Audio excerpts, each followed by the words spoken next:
Hello, everyone. This is Chrisa Assis of Bautanz, Newberry Evans of Jill Yoga.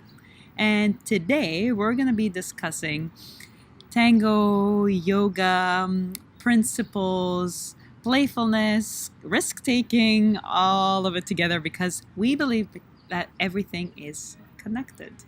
So, are you ready?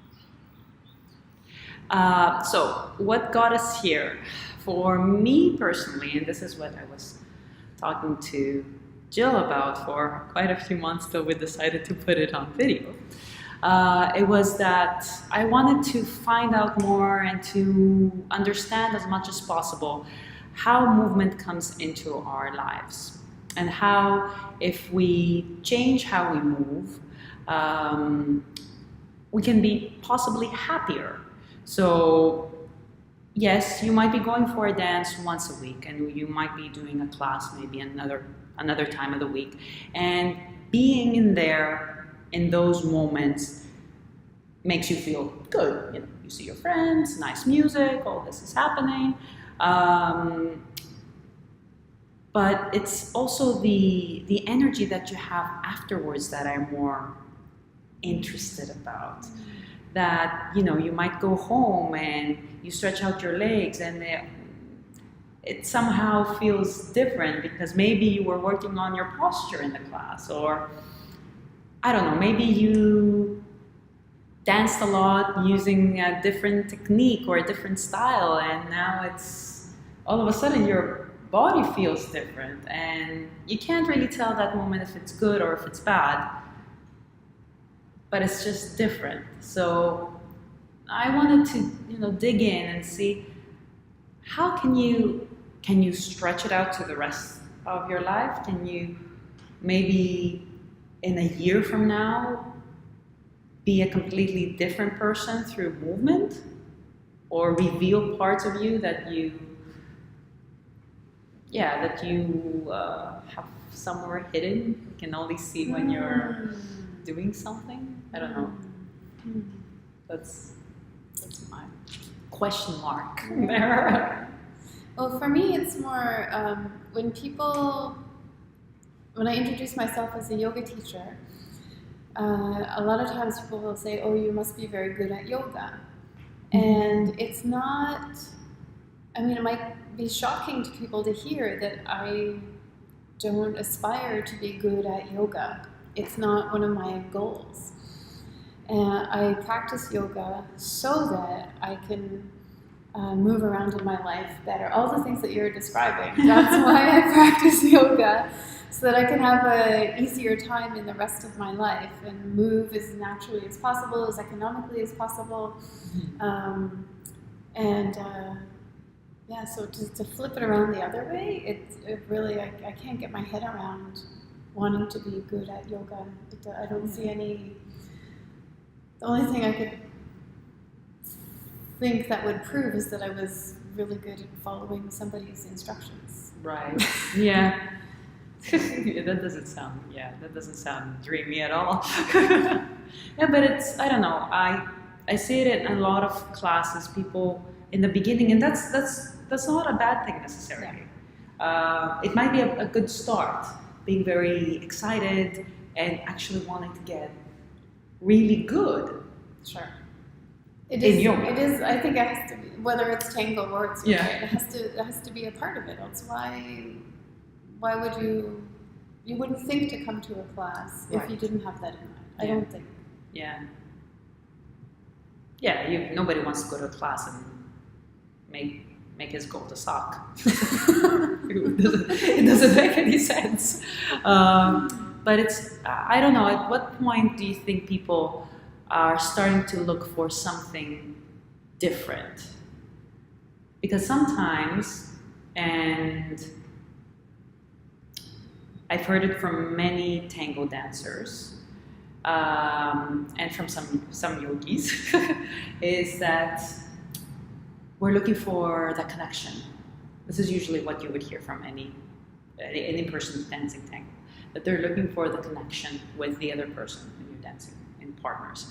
And though is that to take it beyond the technique of the dance steps to now Yes. feel more, have more of a feeling. Have more of a feeling of being, of that togetherness, of connecting with another person without using any words and only using movement, which is, it sounds great, but in reality, most of the times it doesn't work. And the funny thing is, it doesn't work because of us, like of the dancers themselves. I mean, you are in that situation at that moment. You are in charge of that situation, and yet you can't make it happen. So Is that because they're focused too much on technique? it could be. Because I would think It could that be. part of it is initially coming in and learning the technique, so that at one point the technique can fade into the background, and then I can focus on the connection on the dance. Right. I think it's they go, of course, hand in hand. If your technique is not good, it's never going to happen like that. Realistically speaking, at least you need to have some fundamentals down right. But you don't need to be a great dancer to enjoy every dance. But you need to be willing to, to take a step back, to give in to what the other person is trying to tell you. Maybe they're making you look bad in a way. But you need to give in to that, because that's how this person is dancing. And maybe it's not going to be your best dances, but it's going to be a good dance between the two people. So this is where I think things are starting to get mixed up. Right. Because on one side, you're working to get good enough to be able to enjoy that connection. On the other hand, and you're putting, hours, and you're practicing, and you're taking classes, and you're doing your thing. On the other hand, you never know who you're going to be dancing with. So unless you're dancing with someone who takes a class with you and you've done the same things and you'll probably have the same progress, it means that any other person is possible to give you a bad dance. Unless you take a moment and say, okay, maybe my back steps are not going to be that great, but I'm going to make them feel good with the person that I'm dancing with at this moment. I think this is where real connection comes in, compared to give me tricks to make my embrace better to connect. Does that make sense? Yeah, I think there are similarities between that and the yoga experience. Although there is partner yoga, things we can do with partners, mostly, unless it's on purpose to do something with a partner, it's mostly done by yourself. But we kind of go through the same process just as an individual, where if I'm not looking to, I need to learn yoga techniques in order to know what to do. Right. Because if I don't know a yoga technique, I'm not doing yoga. I might be doing something else. Yeah. But then once I learn the technique, the hope is that the technique would fall away and that I am more important than the technique. The whole reason I'm learning the technique is so that I can have access to my natural movement, and the technique is just like a little, like putting training wheels on the bicycle to get me going until I can do it on my own. And or like the scaffolding of a building, right? Once the building's built, all the scaffolding comes down, right? And then the building stands alone. So there's a learning curve in yoga where we're telling everybody when they come in at the beginning, these are the techniques you need to know, and at some point, all those techniques that you learned, just throw them out. Well, it's not completely throw them away, but they're not essential, and they can get in the way to having a good experience in your own body. If I'm focused mostly on a technique, that has been passed down because it worked for somebody else or whatever. If I'm focused on the technique, I might miss the chance to be free in my body, Right. and become a prisoner to the technique. Mm-hmm. So I haven't figured out how to say that in a nice little wrapper yet, but all of those words is sort of the essence of it. Well, and I think we have also one other, now as we were talking, I thought about this, because tango and yoga, yoga I think more, I haven't looked into the history a lot, but they do have a long history behind them, and they have many styles and many schools and many gurus. So I think this ties in with exactly what you said. You need to say you find a style that for whatever reason makes you feel good. You're enjoying it. You're doing it. You're enjoying the different techniques and the different poses, or if we're talking tango, the different sequences and how the embrace is and whatever. But at some point, if you stay within the teachings of that guru, then you're putting a limit to how much you can do. Yes. Because then it's all the other things that you're carrying with you, because you're a different person from your teacher. And maybe you have different needs as a body from your teacher. You need to, maybe you want to explore things in a slightly different way for whatever reason, and that's probably when your technique needs to start maybe stretching a little bit. Yeah. Possibly. And I guess like in writing, where if you know the rules on how to write, then you can break the rules. You kind of have to know the technique to then break it. Yeah. Yes.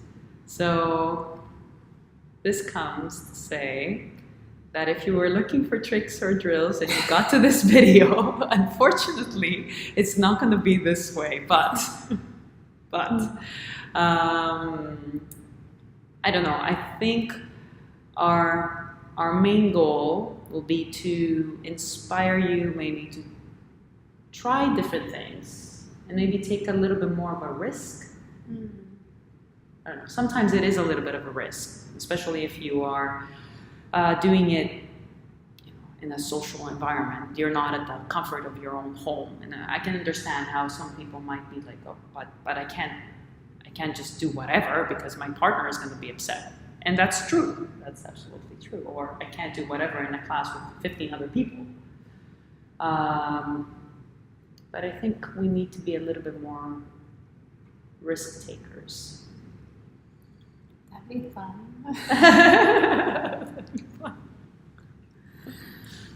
No, well, anytime one of my teachers used to always say, if you're going to teach something, you have to constantly be learning something new, right? So I've taken a lot of introductory courses for things because of this. So like, for example, fencing. I took a very short course on fencing to be reminded of what it's like to be a beginner. And even just being in the costume was disorienting for me because I don't wear the costume like that every day. And the terminology I had to learn right in the first class. They were using words, and I don't understand this terminology.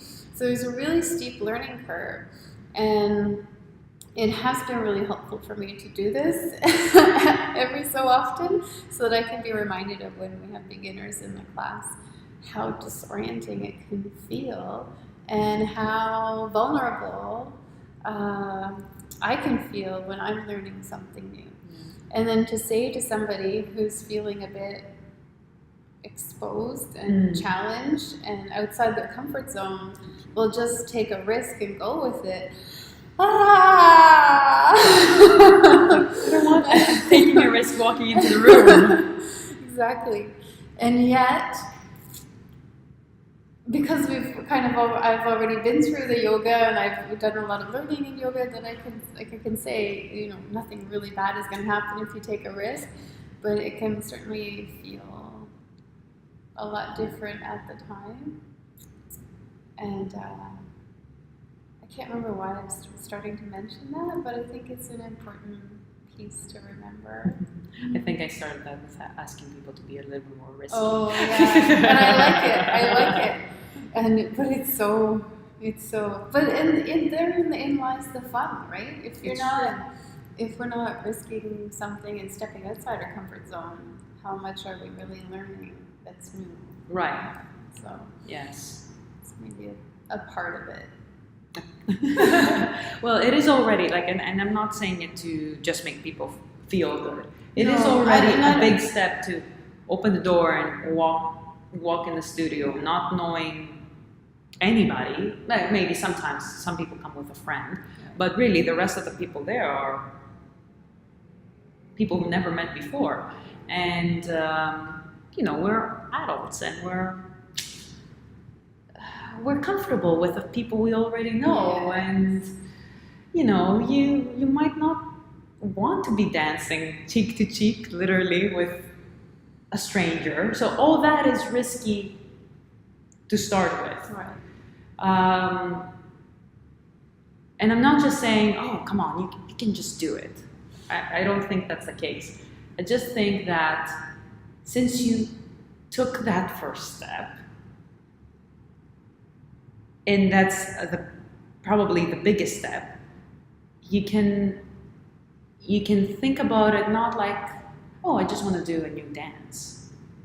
Think about it as a big step, and think about it as something that can lead you to taking more big steps. Maybe going to learn fencing, or or learning another dance if this is your first dance that you've learned, or doing activities, doing things that you've never done before because you've been in that beginner's place. You see? Yeah, so risky in that way. Yeah. Risky situations in that way. Yeah. So do whatever. No, I didn't think you were implying that everybody should just on their first day jump out of their shell and somehow know what to do. But for me, I've always felt like that if I'm gonna do something a bit risky, that's what it's felt like. Mm-hmm. That I'm way out of my comfort zone. But I do like the idea of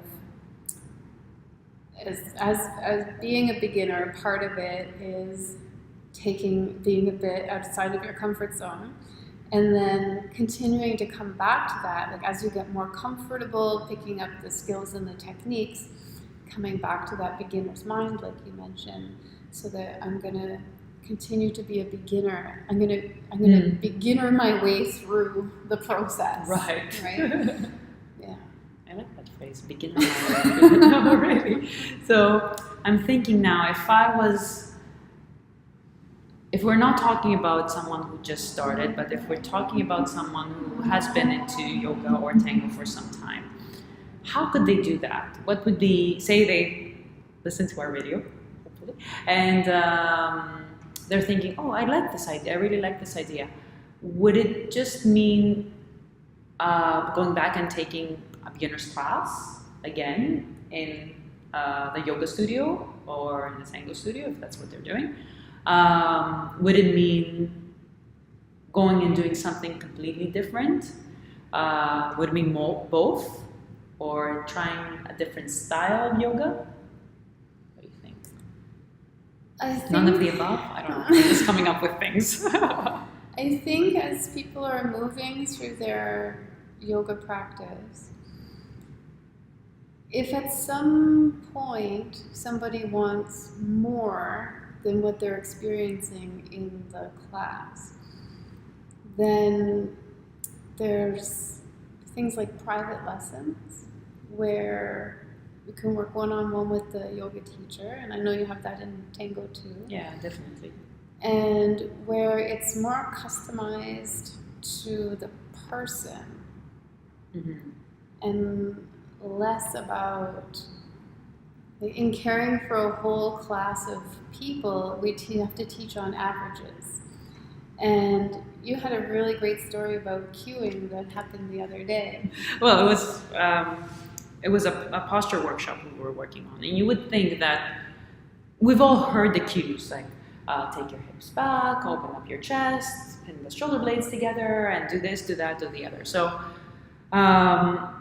I've asked people, we're doing little exercises just to get the body warmed up. We were really just starting, and it was a small group.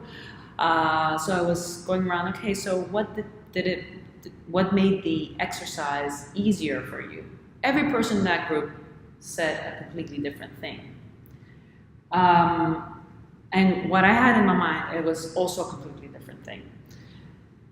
So that comes to show that you can't, with one cue, you can't please everybody. You probably can't please anybody. It's almost like you can almost catch someone here and there, but it's most likely not going to work for anyone. So that's why, probably in a private class, if you know what you're struggling with and you know what you're good at, you can make it more about you without being capitalize on that. Yeah, exactly. But not being like, oh, I want to be the best tango dancer in the world, so you make me. But really bringing in your strong points. You're really, I'm really confident about X, but I'm weak on Y. So what can we do? So teaching story like that just came to mind too, where I was actually in a class where two of my yoga teachers were teaching it, and they were having us bring our arms up into the air and lengthen out our body while we're standing. And somebody in the class said, "Oh, are we supposed?" Because both of my teachers had their hands different ways, and so somebody said, "Oh, are we supposed to have our hands like this, or are we supposed to put them like this?" Or I heard, because in a previous class I heard we were supposed to go like this. And so the question was, what's the right way to put your hands? And so my teachers said, well, why doesn't everybody try all the different ways? And so each of us, we went through and tried a bunch of different ways to put our hands. And they said, okay, now you guys tell us what's the best way to put your hands. And everybody was choosing something different. And the reason why they were choosing what they chose was also different. Like one of my teachers chose a particular hand position, and the reason she liked that hand position because it really helped her stretch her lower back. And then my other teacher, the reason that she put her hands the way that she did was because if she put her hands like that, her shoulders could relax while she stretched and lengthened out her body. So everybody had a different reason, kind of similar to what you had. And in a general class, it can be challenging, especially if classes are short. The time. The shorter the class, the more generalized it has to be. The longer the class, the more we can have conversations like this one that my yoga teachers had that day when I was in their class. But in private lessons, then you can really just look at the specifics of the person. And maybe somebody will go through their whole yoga journey and never take a private lesson because they didn't, they didn't become as interested, or it could be a lot of different reasons, but not everybody would be as interested as somebody else. And that's okay. Yeah. But if somebody is, the question in the beginning was, I think, how would somebody take it to the next level, like explore some of these things that we're saying? And in a class, you can sometimes get it, especially if it's a class with experienced students that are willing to share with each other, and there's enough time in the class. Right, that would be a very nice group class. Yeah. Or private lessons is a good way too. Yeah. No, you're right. And maybe you would have to find different studios. I know sometimes we're very, very comfortable with a person that we're working with. Like if we have a teacher for the longest time, but now I'm thinking just off the top of my head that if someone came and asked me and said to me, so could you recommend someone to work with, one of your mentors, one of your teachers? I would be very happy to do so. You can tell them, yeah, you can go and take class for this person for this thing, and then from this person from that for that thing, and then from that person from this thing, because that's how I learned. And you can. I think you can only learn that from asking and reaching out to your teacher if you want the fastest way, or you can go through the exploration part, which the yellow pages, Google. Well, I remember when I first started tango, I wasn't interested in tango per se. I was interested in Argentina. So when I saw Argentine tango, it was the first part that caught my eye. Then the second part was like, okay, I'm just going to learn another dance, whatever. So I didn't even ask who was teaching. And it was out of complete luck that it was the best person in town. So, and then he just suggested, anytime there is a festival, anytime there is a workshop coming, someone is coming from other towns, from Argentina, take their class. Some people were great. Some people, not so great, because the fact that this is a great dancer doesn't make them a great teacher. How did I know? I knew after the class. So, that comes back to maybe the risk-taking, right? That comes back to the risk-taking, definitely. And it can, at the same time, you might think it's a waste of time, but you are learning from that back and forth. Or, maybe not back and forth, maybe it's circular. You just have to go down and then to come up again. So it's not so bad. But if you want to make it, I don't know, I guess you could make it faster if you asked a teacher, you're confident that they will give you a good recommendation. I guess that could be another way of doing it. I was just thinking, as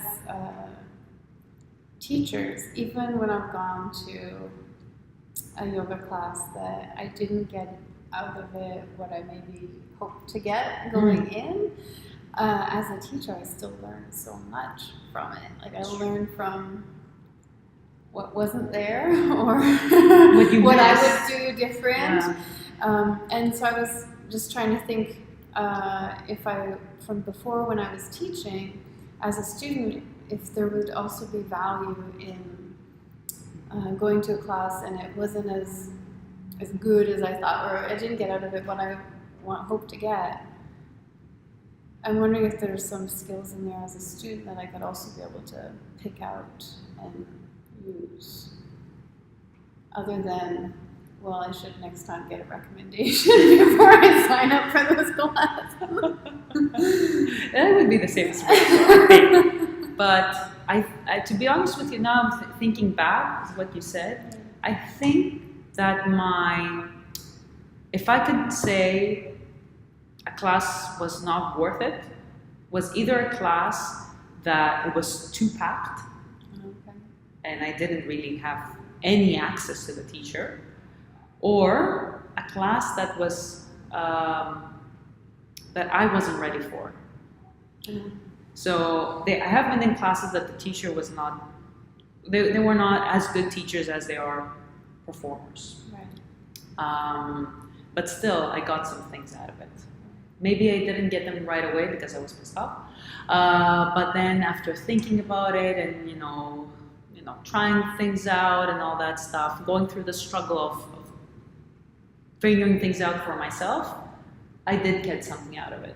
The only classes that I didn't was when it's too big, and that's okay, an organizational problem, or if the person is just too good for where I am. Right.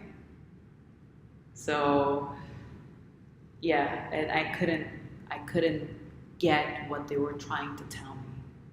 They were trying their best, but I wasn't ready for them. So even sometimes, and this is sometimes where the recommendation might go wrong. Yes, this person might be the greatest teacher, but you're not there yet. They can't give you what they have. You can't internalize it. So yeah, I think those were probably the classes that I would like to go. Now I would like to go back and say, all right, let's do this again, because now I'm more ready, I guess. And yeah, there's no way to get that time back, or to, even if you think back, you can't put yourself back into that situation. Because you didn't know what they were talking about. Yeah, because you didn't. It didn't register. It didn't register at all. It's like, yeah, I remember being there. That's about it. So I think sometimes, and it didn't feel like a struggle at that point. It felt, oh yes, I learned from this great person. Compared to being in a class with bad, in quotes, teachers, or not as good teachers, it felt like a struggle at that point. It's like I felt like I was wasting my time. Afterwards, it wasn't satisfying. So I had to do all this extra work to figure it out. But now I'm thinking, well, at least you got those 5 points or 4 points there. Compared to the other one, it was great, but you have nothing. Right. Yeah. So, yeah, I don't know. I'm guessing yoga has to be the same way. Looking through the sea of options. Sometimes I have been to a few yoga classes where it has been too many people. Because we were saying earlier how after somebody's been in a class for a while, if they're interested in progressing, maybe want some one-on-one time with the teacher would be good.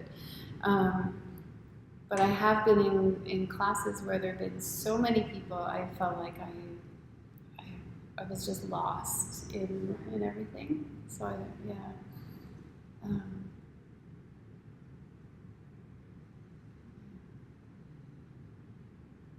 Yeah. So if because this is my secret question. So for all of this, so if you're really in this place, and maybe not all of us are at the moment, doesn't matter, where we do want to have something more meaningful, something more, a more mindful path that we're going down, and we have chosen either tango or yoga. How could we pursue it? That's my question. How could someone pursue it? So I'm not gonna say because then I might be planting seeds, and I just want your opinion. Anytime when I'm looking to learn something new, I look for teachers who teach principle-based, like anything.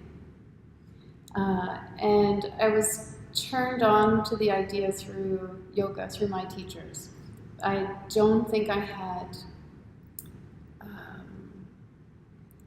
come across before in life principle-based. Right. Opportunities to learn in a principle-based way. It was once I started studying yoga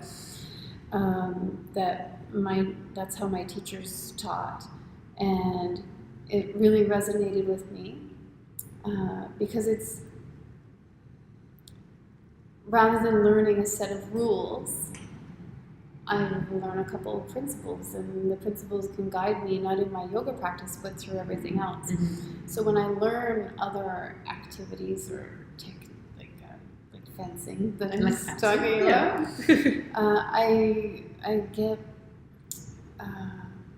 I get more out of it if it's principle based, because learning the 10 steps to beginner fencing, I don't find it satisfying. I find it I mean, it's satisfying, yes, I learned a new skill, but if I learn the principles behind what we're doing, it adds to my life.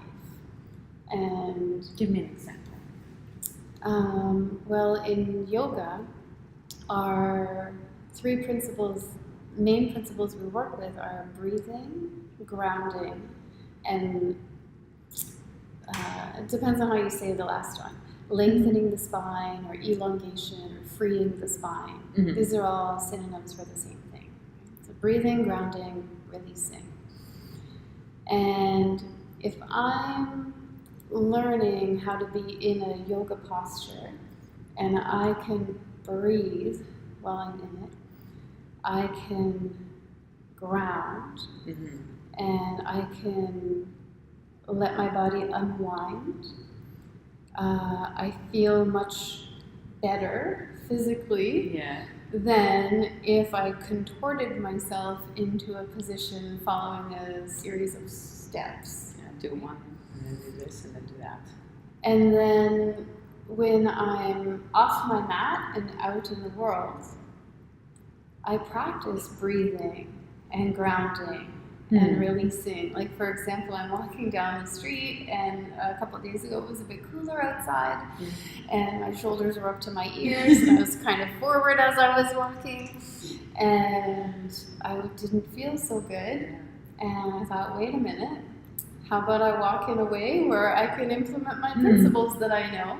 So breathe, ground, and free my spine. So that each step I take, I'm becoming more and more natural in my body, or my body's operating in a more natural way rather than the opposite. Yeah. And so any kind of new thing that I learn, I gravitate towards people who teach it in this way. Who are ready to share the principles with you. Yeah.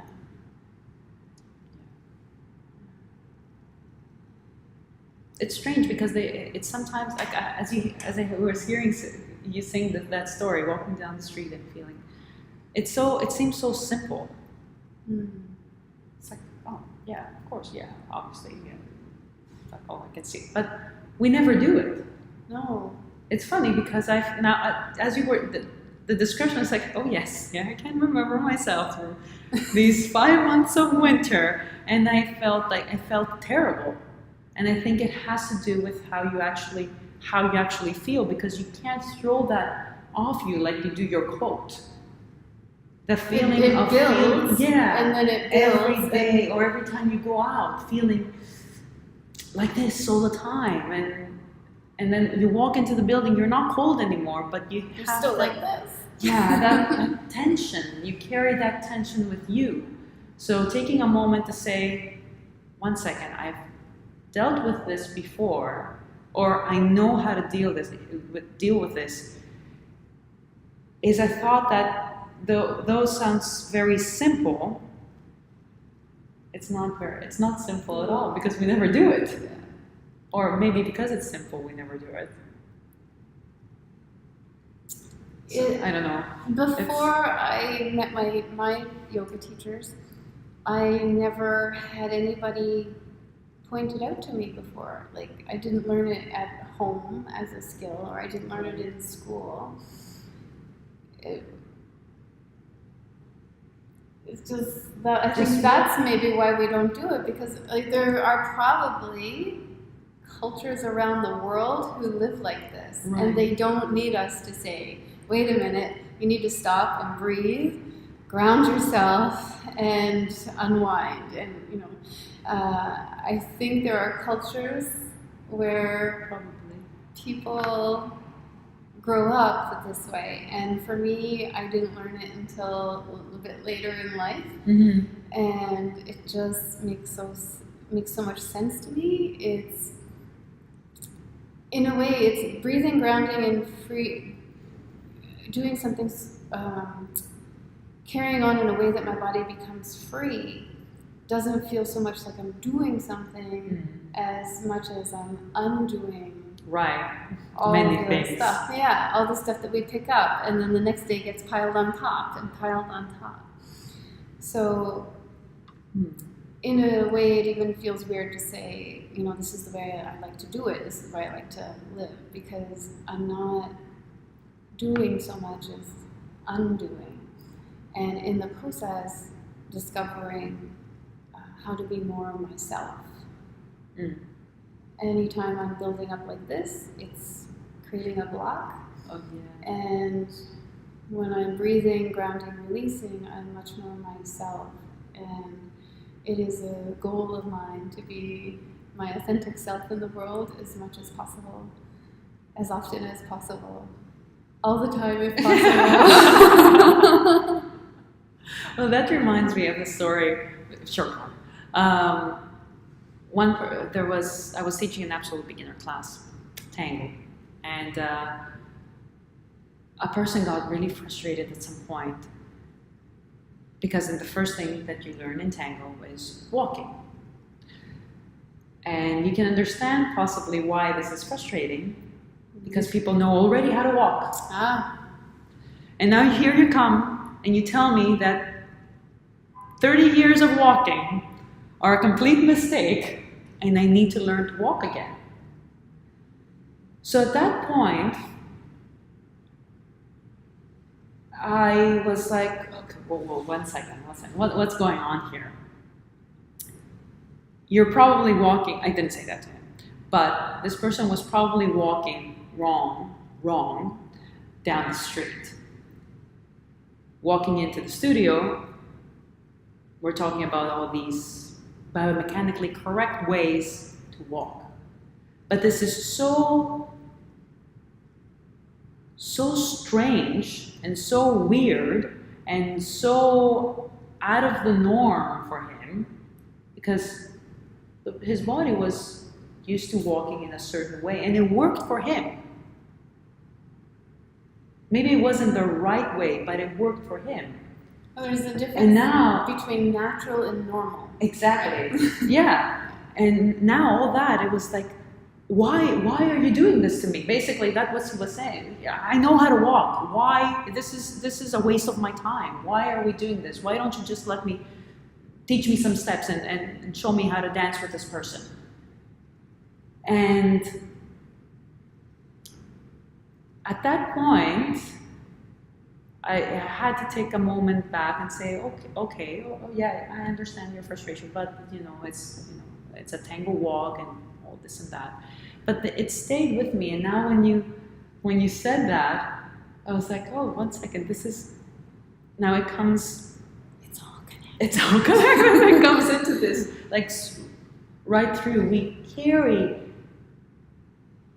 Or almost like we carry some habits of movement from since when we were kids, and maybe nobody pointed out to us that there are other ways to do the same thing, and it works perfectly for us.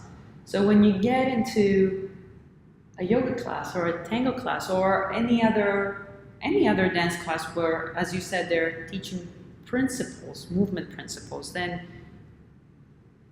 that can be very, very frustrating. And now it took me some time and took me some thinking at that time to think, why is he so frustrated? He was really angry, like he was really frustrated. It wasn't just like, oh, whatever, Mm-hmm. It was really, I came here to learn the dance and you're wasting my time and I'm really angry about this. And I realized it was probably because his whole body was stopping the whole process. You knew one possibility for walking, which is his way that he's always walked. But there are other ways. Right.